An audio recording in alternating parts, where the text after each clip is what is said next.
Bryan, from your perspective, just what was the last 10, 12 days like? It's been eventful. It's been eventful, but it's been really, really good.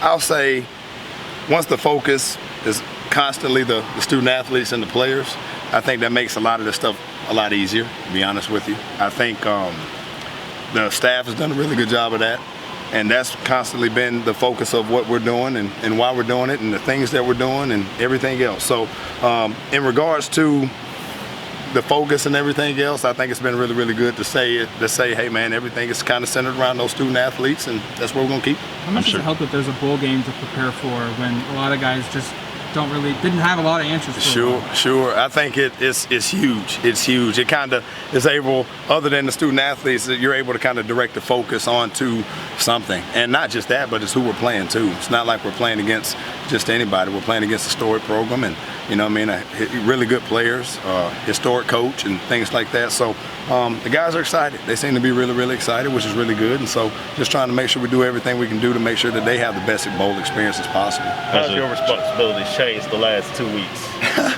It's a lot.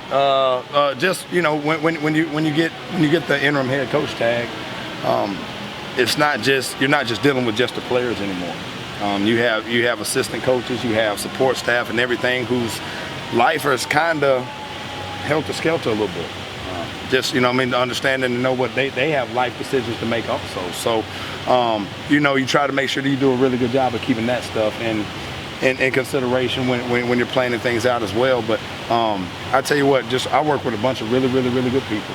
And the reason why I say that, their constant focus is no matter what to make the best bowl experience for the players. So that makes it a lot easier also.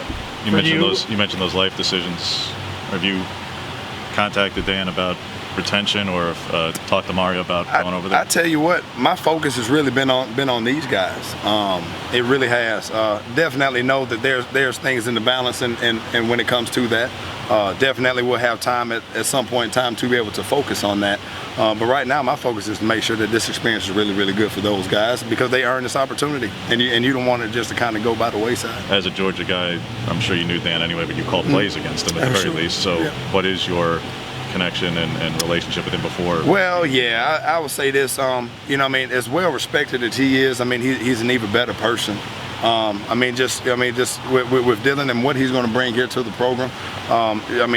Everybody in regards to the Oregon program should be really, really excited because they're getting a really good ball coach and an even better person. So I'm really excited to see what he's going to do at Oregon and what he's going to do here, and with the players and everything else that he'll have access to. I think it's a great opportunity for him, and I'm really excited to see what he's going to be able to do. Do you plan to coach receivers too in the game, or have you elevated somebody up to have that?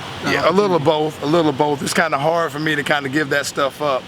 To be honest with you, it's kind of my place of peace right now. In the midst of going in there, I can kind of leave my phone out and just go in there and kind of be able to coach the receivers. But David Gilbertson has been able to kind of come in and been able to help a bunch in that regard too. So it's been really good to kind of have him there, and obviously he's been such an important piece of the staff this whole season too. So nothing's really kind of new for him. Just being able to kind of assist me in that way is really, really good, and been real blessed to have him.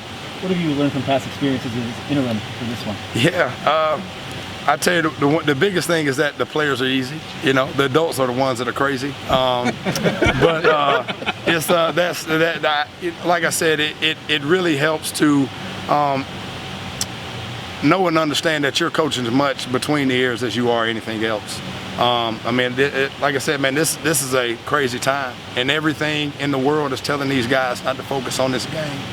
And that's what I've been really, really proud of our guys. They've been able to kind of block that stuff out and still do a great job regardless of what's going on out there, and understand and know that we have a task at hand, and that's what we're trying to do. Considering what the last 2 weeks have been like, how do you keep the morale up and motivated throughout all of these tough times and adversity? Well, that's a daily thing, and it's just a human nature to kind of want to look at stuff, and I'm very well aware of the people and everything that's kind of pulling at the fabric of those guys a little bit, but just always constantly being able to remind these guys why they do what they do, understand that they're special. You know what I mean? That this is a special group and that they're special and that they need to be able to act special and being able to block some of that stuff out.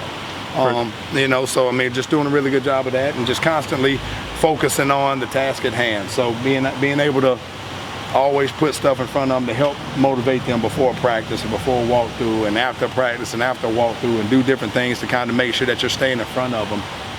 It, you know, just helps with keeping a good message constantly right now in front of those guys too. Personnel-wise, any opt-outs besides KT and DJ James and Jason Jones going in the portal? Yeah, no, I think you know, a lot of that stuff is still.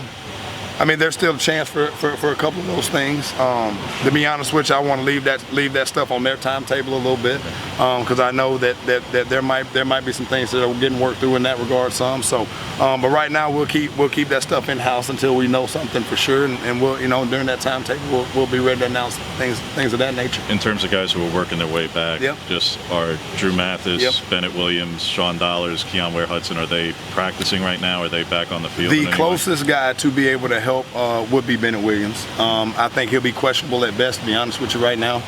But he's doing a great job of working his way back in there. So of the guys who haven't been available, he is the closest to be able to help out and help out and play.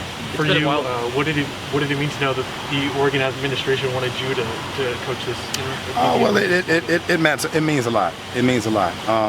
Just you know, them having trust in me to be able to kind of hold it together and keep things going in a good direction. And shoot, man, just understanding and, you know, kind of to go back to the question that I got asked earlier was that man, we got a chance to win 11 ball games in a year. You know, I mean, there's not many people out there right now in college football that say they have a chance to do that. And again, just know we have a big challenge ahead of us too. So, but just knowing that they trusted me to be able to do that, man, it means a lot. Really. Also, the players seem like they supported you on Twitter too as well.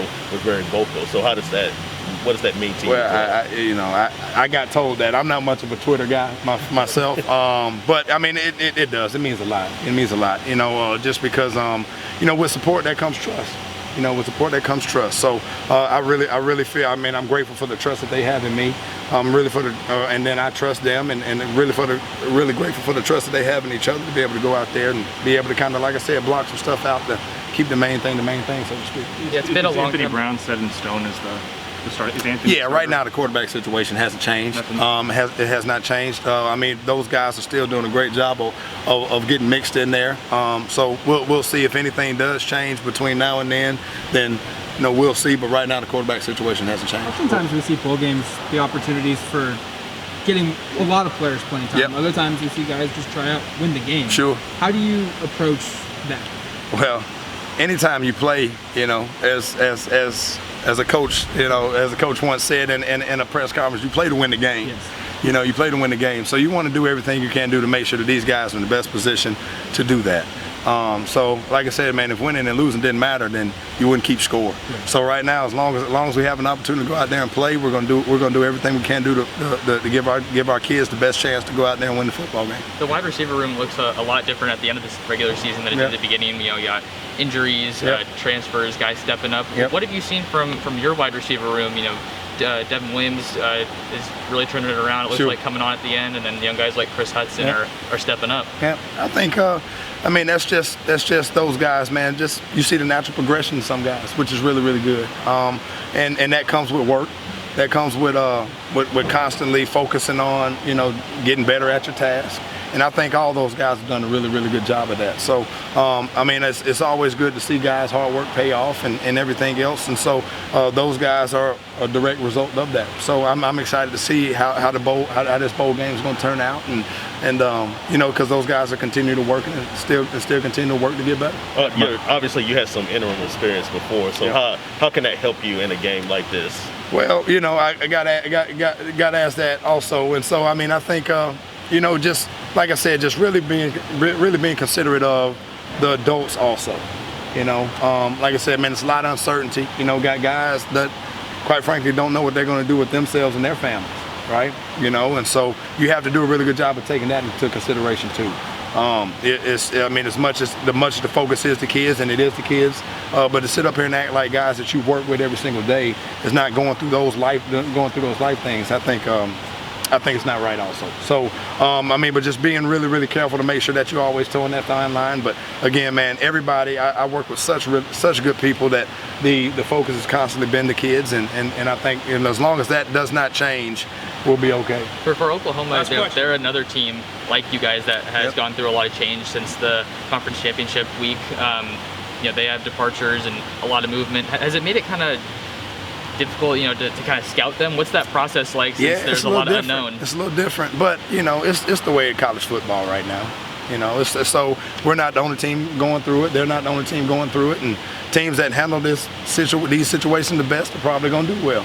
Yeah, it's really that simple. So we got to make sure that we're handling it as best we can and making sure that we're doing all our due diligence to find out, man, who's doing what and everything else in regards to that. But like I said, I think that's just the way of the world in college football right now. We got to do a really good job of handling it. All right, thank you. Thank you. Appreciate Thanks, it. man. Thank you guys.